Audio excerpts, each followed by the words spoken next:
In the meantime, government's efforts and ongoing reforms to improve access to quality education in the country's public schools are making a dent.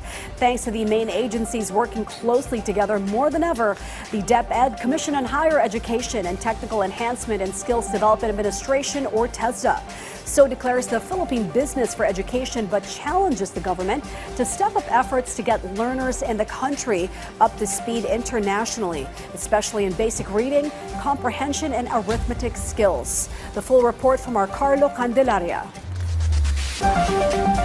The Philippine Business for Education, or PBED, recognized the steps taken by the administration of President Ferdinand R. Marcos Jr. to improve the country's education system, as highlighted in its 2026 State of Philippine Education Report. Among the initiatives cited were the declaration of education as a top government priority, the allocation of funding equivalent to 4% of the country's GDP, the implementation of the ARAL Act, the streamlining of senior high school tracks, and the high employability rate of TESDA graduates.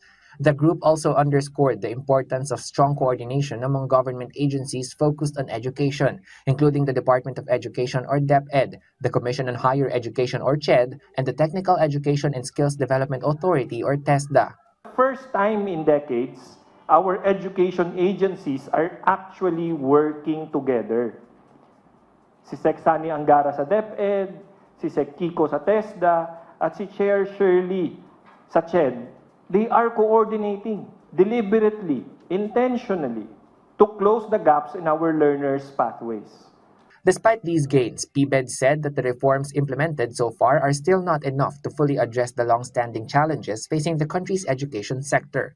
The group noted that learning gaps remain evident based on both local and international assessments. PBED also put forward several recommendations, including ensuring that education reforms continue regardless of changes in administration, strengthening early childhood care and development, fast-track priority education measures, and expand collaboration with the private sector to further improve the quality of education in the country. Meanwhile, in his 2026 State of the Nation address, President Ferdinand R. Marcos Jr. highlighted the administration's initiatives to improve the quality of education in the Philippines.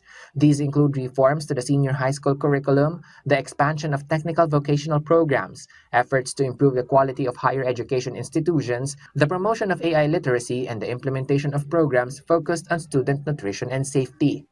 Magkakasama tayong lahat sa misyong ito, ang pamahalaan, pamilya, paaralan, simbahan, industriya, komunidad. Tatayo ang paaralan bilang pangalawang tahanan para sa kanila. Kaya hinahanda natin ang mga pampublikong paaralan upang tanggapin sila ng bukas palad. Carlo Candelaria for The Nation.